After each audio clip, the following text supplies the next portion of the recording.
Link to the bits aid. And yeah, nice.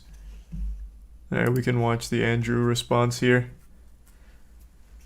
So right away, a lot of people have pointed something out that they're not a huge fan of. Andrew posted his response on his channel, which at the time of his posting only had 600 subs. So a lot of people thought that this was kind of scummy to try and like post this in a place where most people, like in his main audience, wouldn't see it. I'm a little conflicted. I don't know how I fully feel on it because I get why he wouldn't post it on his main channel, even like optics aside. It's because his channel, like a lot of people aren't there for him. They're there for like the people he interviews. Like he is the face of it, but he's also not the personality driving it either. So maybe it'd feel like out of place or something, but clearly the main reason that someone wouldn't post it there is because he doesn't want the main audience to know it. Like to take some level of accountability, but also not let his audience know about the allegations. So I'm kind of split on where I feel there because he's just not the personality behind Channel 5. Exactly, the main channel's more of a show than a personal one, but I think it would have been in good taste to like fully take it on the chin in front of like the people that supported you the most. So he did post it on his Instagram and linked the video. Okay. All right. I never thought I'd make a video like this, but I think there's an important conversation to be had, and I just want to be fully accountable, honest, and transparent with all of you guys.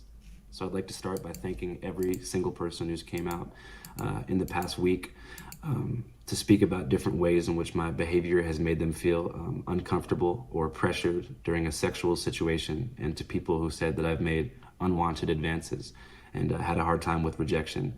I'm sure this was not easy to do. It's never easy to speak out, and it was hard for me to hear as well, because to be honest with you, up until this point, I didn't even really realize that I had this pattern. I've turned it up as far as that'll go. It's just really kind of quiet. I mean, he's recording in a hotel room, clearly, so it's not the best quality. This is Andrew of Channel 5. I'm sure all of you know Channel 5. Formerly All Gas, No Breaks. He's got the HBO documentary out, the This Place Rules.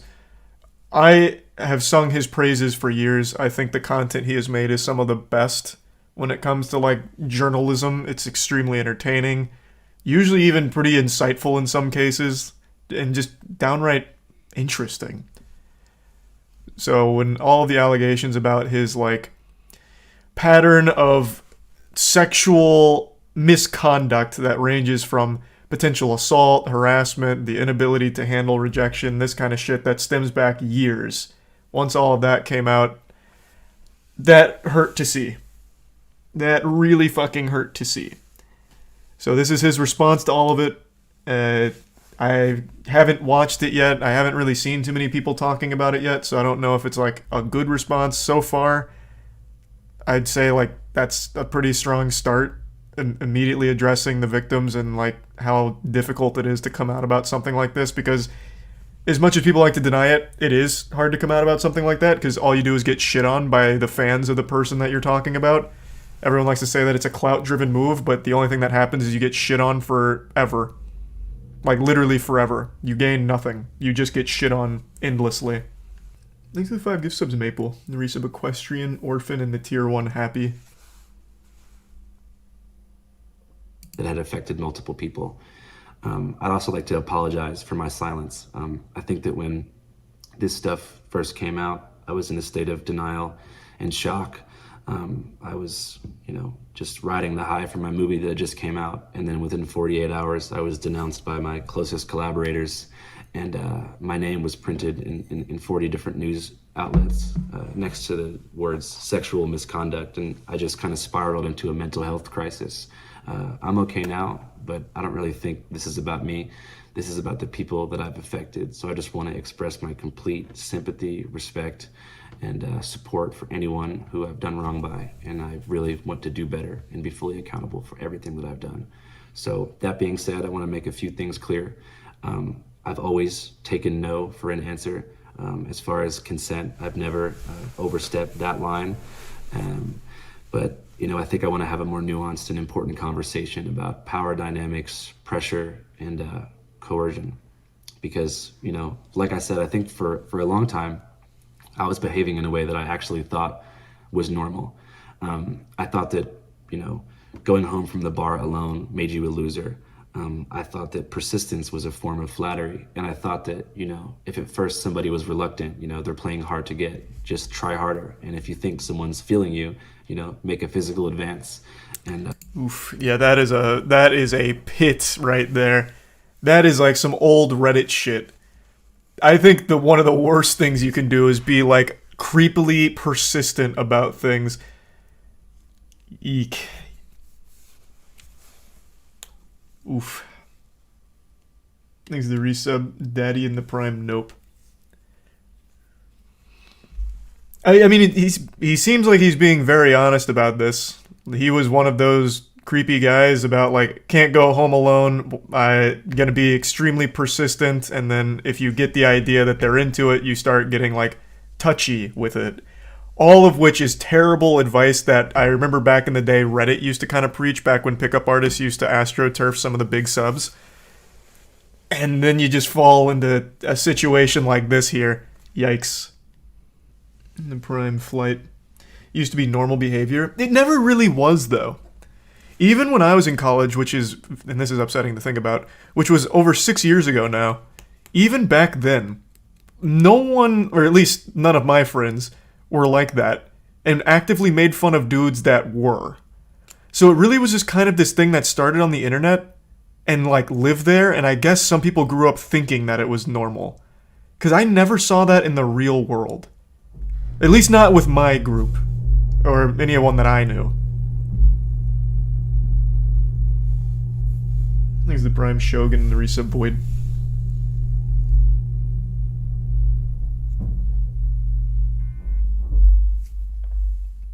You see it in the real world if you take a look and listen. Oh, I'm not doubting that it exists. What I'm saying is it wasn't like normal, at least never from what I saw.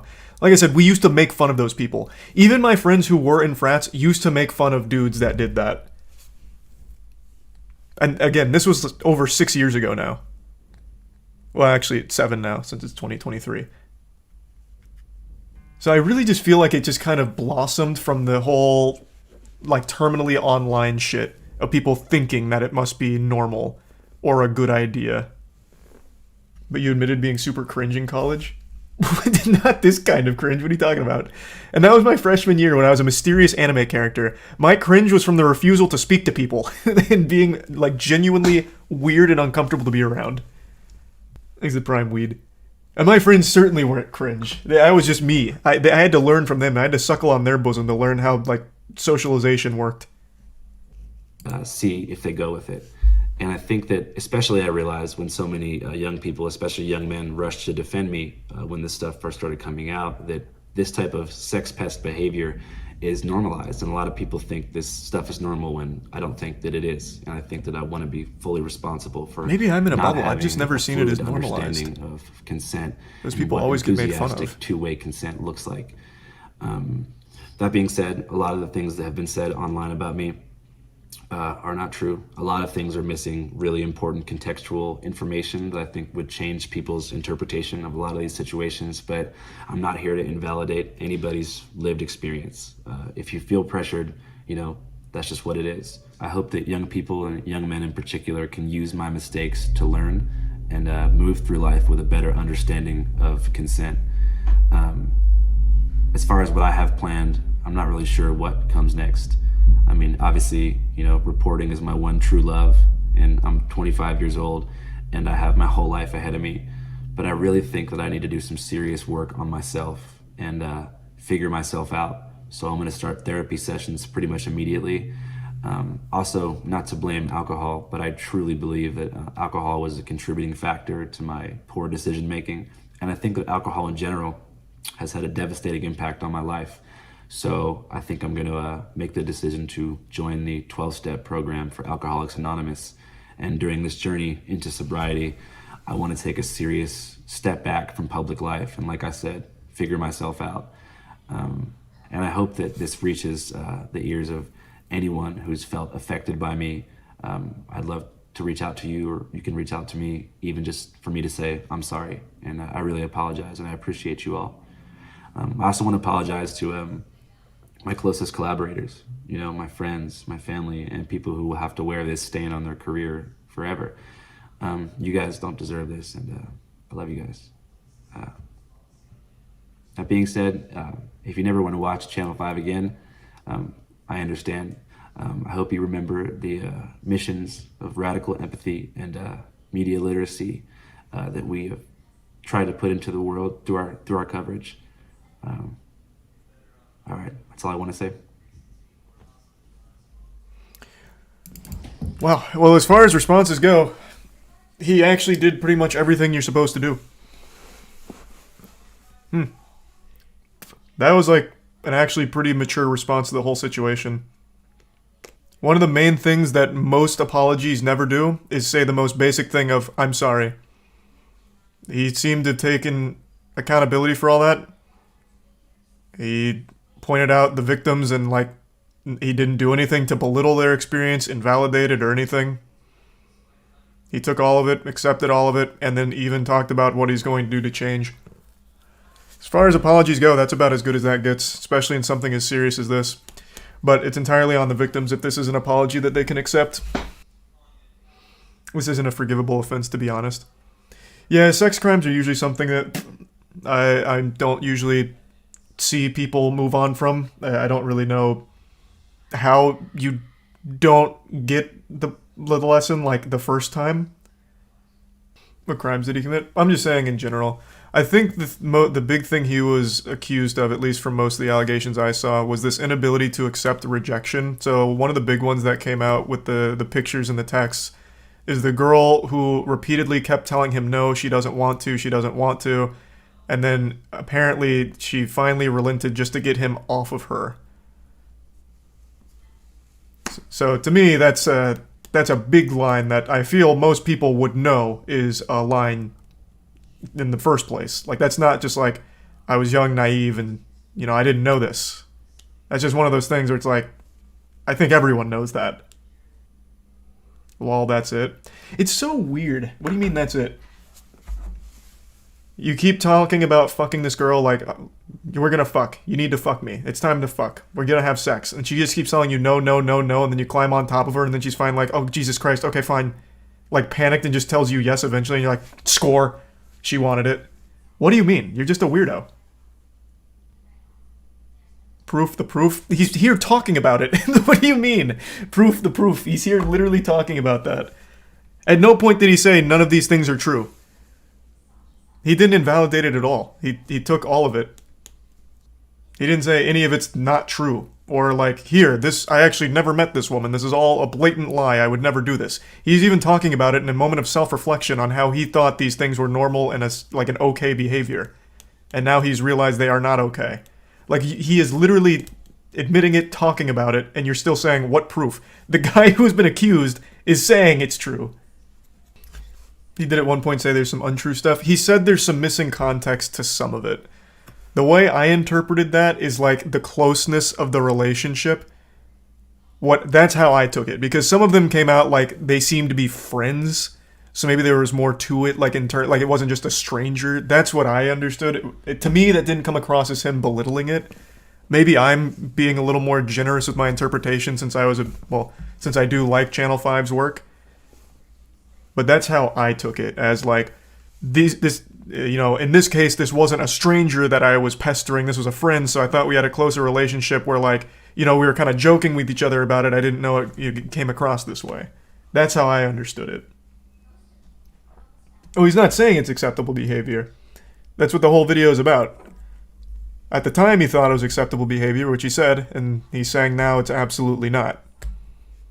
He's not, like, making an excuse for it. At least not that I picked up on it. It didn't come across that way to me. He pestered them. He never got on top of a girl after. No, please clarify. Her statement was that she eventually consented just to get him off of her. Which to me sounded like the way that it read, or the way that it sounded, he was on top of her. Maybe she meant it more figuratively instead of literally, perhaps. But regardless, even still, after like 1,000 no's and then finally just saying yes to get out of this situation, it's not much better. Why did this only come out after his big movie? So it didn't. That's the crazy thing. It never picked up steam until one of the more recent, well, the most recent with the girl on TikTok.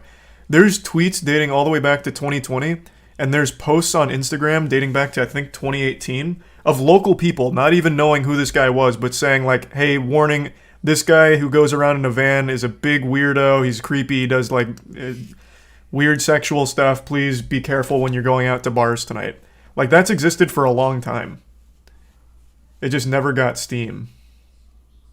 Where was that? It was in the big Twitter thread that had all of it.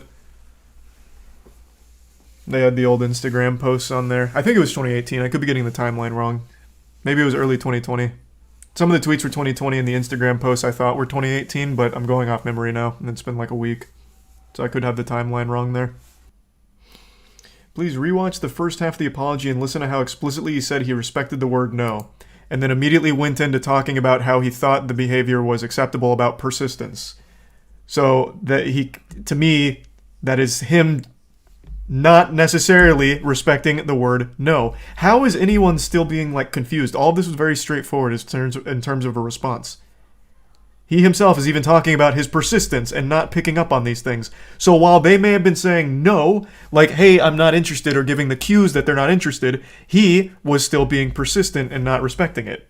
Like, I don't know what you're even arguing. He himself isn't even arguing that. Him saying that he respected the word no, I'm assuming is referring to like when someone blatantly put their foot down and like kicked him the fuck out. He didn't like kick the door in and go in.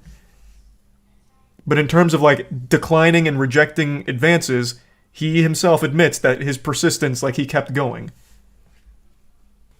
What are ways to stop thinking this? What? No, it's you don't need like a lesson on like rejection. Like, getting rejected is a really easy thing to pick up on, even for someone with no social cues at all. And once you get rejected, you should just take that on the chin and like get stronger from it, instead of like keep trying to like make it work. I think he meant to say never forced himself on a woman. Well, I think that's what he's talking about with the no. Like when he was like kicked out, fully like, you know, get out of here, scram, loser, get the fuck out. Like when they finally like are no longer just being nice about it, then he leaves. But until then, when they're just saying like, no, not interested, you know, not really feeling it or whatever, he would still be persistent, which is what he was talking about, where he thought that was normal behavior. I just don't see like a ton of ways to misconstrue this. I feel like he pretty much hit on everything. I don't know why I always like the kind of like blatant wrongness of a statement like this is just so infuriating that I can't just not address the one guy. She sent mixed signals and eventually gave in and said yes, thus she consented. In your own statement there, do you not see how fucking weird that is? Eventually she gave in and said yes, and you're celebrating the consent. Do you not see how fucking creepy that is? Do you not see why that's like not something to celebrate or be like, oh good, fuck yeah, score? When you in your own statement say that, use the word, your words, gave in and said yes. You don't see why that's weird and bad? Thanks for the 5 gift subs, Bambi. Appreciate the generosity. And the tier 1 Chez and the resub Limno. Man's going in there with like a graph and shit trying to give her a lecture on why she should have sex with him. So I eventually schooled her on why having sex with me is the best thing. So after the 50th time she declined me, I made such a good point with my fuck around and find out graph that she said yes. So got that consent, baby. Let's go. There's some weird ass people in chat. It's only a couple though. It's just, I don't know. A take like that where even in their own statement they very clearly make it obvious that it's weird and wrong by using the word give in and still defend it makes no sense. Like, it's just this lack of self-awareness that actually just makes me upset. I think self-awareness is one of the most important lessons someone can learn. Only a couple, that's a bold statement. I have legitimately been keeping my eye on a couple of the the weird suspects. It's not as many as you think. It's just the same people repeating the same point.